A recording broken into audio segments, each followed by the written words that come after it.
Tag TV brings you daily news bulletin from India. Breaking news and views from India.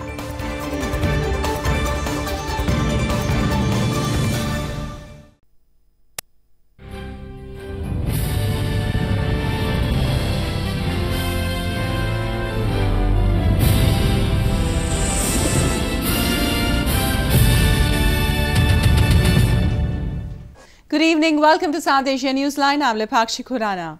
Here are the top stories we're tracking for you on Monday, the 18th of March.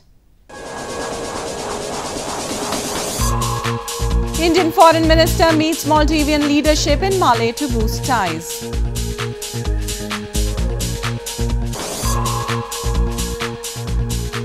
Sindhi activists raise voice in Geneva against brutalities by Pakistani forces. And Afghanistan's chief executive calls on politicians to prioritize national interest. And now for all the details. Indian Foreign Minister Sushma Swaraj met Maldivian President Ibrahim Mohamed Solih on Monday in Male to boost bilateral ties between the two countries. During a two-day visit, Swaraj also signed agreements on development cooperation and renewable energy and inaugurated a newly renovated hospital which was built with Indian assistance.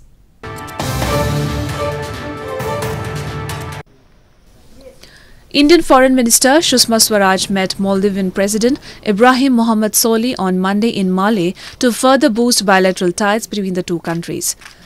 Both the leaders during their talks took stock of the progress made in bilateral relations since President Solih's official visit to India in December 2018. Swaraj's Maldivian counterpart Abdullah Shahid was also present during the meeting. Earlier on Sunday, Swaraj had also held a separate bilateral meeting with her Maldivian counterpart, and both the sides exchanged agreements on visa facilitation for diplomatic and official passport holders, development cooperation and renewable energy. Early on Sunday, the Indian Foreign Minister also inaugurated a newly renovated Indira Gandhi Memorial Hospital in the Maldivian capital. She dedicated the hospital to the people of the Maldives. The hospital was built in 1995 with Indian assistance and is the largest government healthcare facility in the country. India and Maldives have had fluctuating relations in terms of diplomatic and defence ties, with mostly on the positive side.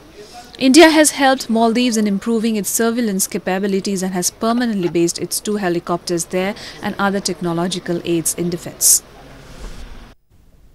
Indian Prime Minister Narendra Modi and several top political leaders on Monday paid tributes to Chief Minister of India's Goa province and former Defence Minister Manohar Parrikar, who passed away on Sunday evening at his residence in Panaji city. The 63-year-old senior leader of India's ruling Bharatiya Janata Party was suffering from a pancreatic ailment since last year.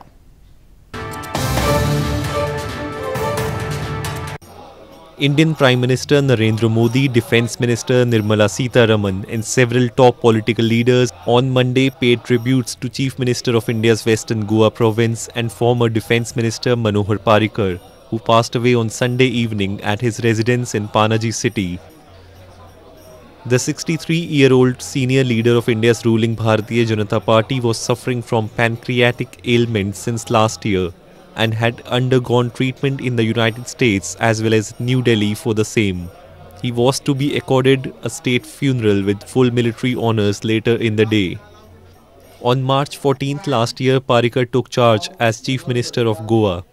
Previously, the leader had served 3 times as Chief Minister of the province. Considered to be a close aide of Indian Prime Minister Narendra Modi, Parrikar served as India's Defence Minister from May 2014 to March 2017.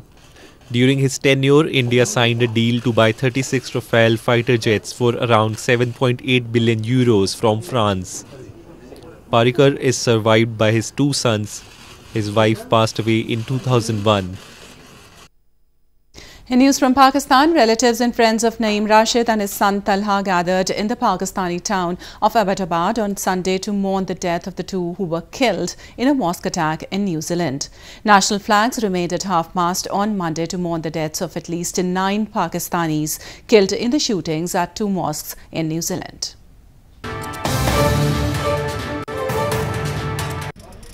Relatives and friends of Naeem Rashid and his son Tala gathered in the Pakistani town of Abbottabad on Sunday to mourn the death of the two who were killed in a mosque attack in New Zealand's Christchurch.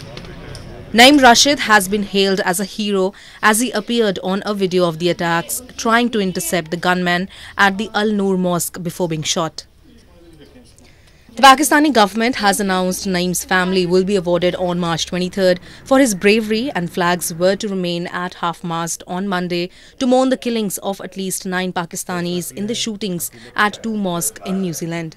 My Chachu and Talha, they left a message for every human being in the world. And that message is that if you see something happening and that is not good for other humans, or if that is hurting other people, you give your everything to save them, and even if it means giving out your life. Meanwhile, vigils were held across Pakistan on Monday as prayers were said and candles lit for the victims of the Christchurch mosque attacks. At least 50 people were killed at 2 mosques last Friday when a gunman opened fire on worshippers during the Friday prayers. The attack, which New Zealand's Prime Minister labelled as terrorism, was the worst ever peacetime mass killing in the country. The shooter, a suspected white supremacist, was arrested within 36 minutes after the attack started and charged with murder on Saturday. Moving on, Sindhi political activist highlighted the issue of cross-human rights violations by Pakistani security forces in Sindh province during an event organized on the sidelines of UNHRC session in Geneva. The activist demanded the United Nations to send a fact-finding commission to Sindh to probe the enforced disappearances and extrajudicial killings being committed by Pakistani forces. Sindhi political activists recently highlighted the atrocities being committed by the Pakistani security forces in the Sindh province during an event in Geneva. The event titled Human Rights Violations in Sindh was organized on the sidelines of the ongoing 40th session of United Nations Human Rights Council or UNHRC in Geneva. The activists demanded that the United Nations should send a fact-finding commission to Sindh to probe the abductions, enforced disappearances and extrajudicial killings being done by Pakistani army to muzzle dissenting voices in the province. United Nations should send a commission, fact-finding commission to Sindh. Sindh has got many violations. They should investigate. They should put pressure on Pakistan. And if Pakistan do not comply with these findings, they should bar them from the United. They don't have the right to commit these crimes and sit in the United Human Rights Council. The activists also alleged that there is significant poverty, malnutrition, displacement and deaths in Sindh, and those who raise their voice against the atrocities are abducted and killed. Sindhi activists have for long been requesting the international community to take notice of the violence inflicted by Pakistan against their peaceful struggle. In news from Afghanistan, Afghanistan's Chief Executive Abdullah on Sunday called on politicians to prioritize national interest before expressing their views on certain issues. He made the remarks indirectly referring to National Security Advisor Hamdullah Mohib's statement to U.S. Special Envoy Zalmay Khalilzad and his efforts for Afghan peace.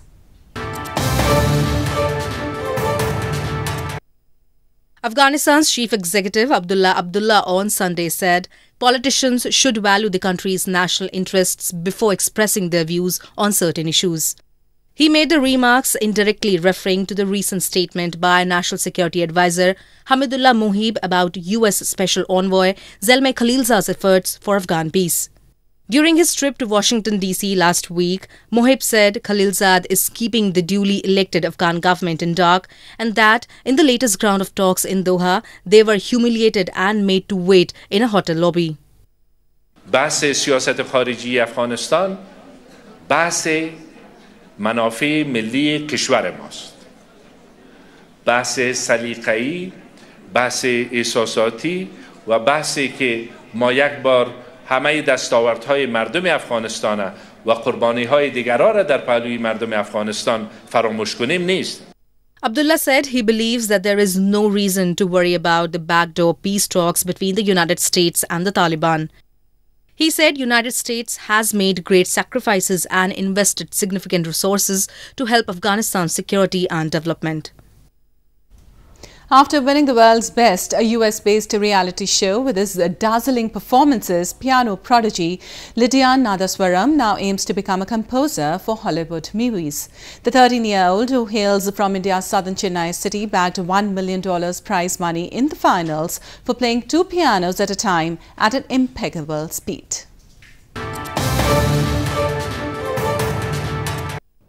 Hailing from a musical family in India's southern Chennai city, teenager pianist Lydian Nadaswaram recently won an American talent hunt show, The World's Best. The 13-year-old, who has performed all over the world, has said that now his life's ambition is to go to the moon and play Beethoven's Moonlight Sonata.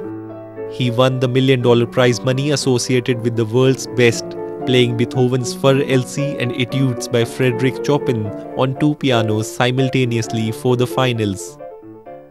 My ambition, I want to go to the moon and play the Beethoven's Moonlight Sonata, and I want to become the world's best pianist, and I want to do a lot of albums, my own independent music albums, and then I want to become a composer for Hollywood movies, especially for animation movies. He's in his 18th month.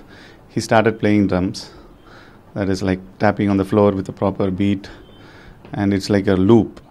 For a continuous 50 to 60 bars, he'll be playing the same loop at the same tempo, not even a single dynamic missing. And it's like amazing thing. And so very next day I started investing on instruments for him. Lydian Nadaswaram can also play blindfolded with equal ease and has wowed the audience at Ellen DeGeneres' talk show as well. He presently studies music from the school of Academy Award winner Indian musician A.R. Rahman.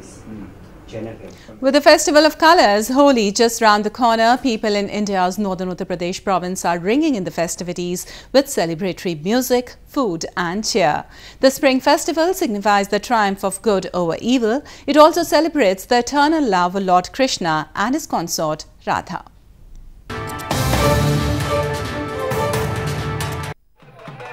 The revelry of India's springtime festival of colours, Holi, is taking over India's northern Uttar Pradesh province as locals as well as tourists are participating in the celebrations. Mathura, Nandgaon, Aligarh and other parts in the region of Brij are considered to be the land of Hindu Lord Krishna, and Holi is celebrated with special fervour in this region throughout the week differently. In Mathura, people were seen smearing each other with colours, singing folk songs and dancing to the beats of traditional instruments. I'm feeling amazing and crazy sometimes. Yeah, I'm playing Holi. I'm second time. I was last year in Vrindaban and Baldev, but in Barsana and Nandgaon I'm first time.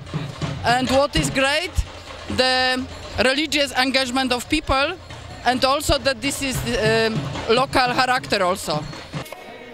Similar scenes were seen in Aligarh, where men and women played traditional musical instruments, sang and danced, celebrating the festival together.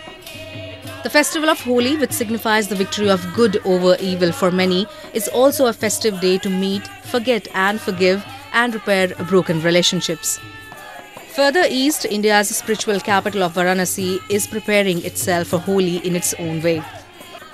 Bhang, a popular government-regulated form of cannabis, is an integral part of the celebrations in the city.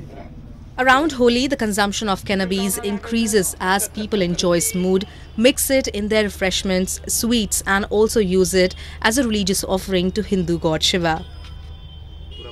Holi में भी अच्छा होता है, ठंडाई बनाते हैं लोग, पीते हैं, मस्ती में रहते हैं, बाबा को चढ़ाते हैं. The festival of Holi brings together people from all classes and age groups as they play with colours, distribute sweets and take out processions. Holi, or the Festival of Colours, falls on March 21st this year. Well, that's all we have for you from South Asia this evening. Now our viewers can watch the show on SouthAsiaNewsline.com. You can also visit us on Facebook.com/SAsiaNewsline and follow us on Twitter @SAsiaNewsline. That's all in tonight's edition. We'll see you same time tomorrow. Good night.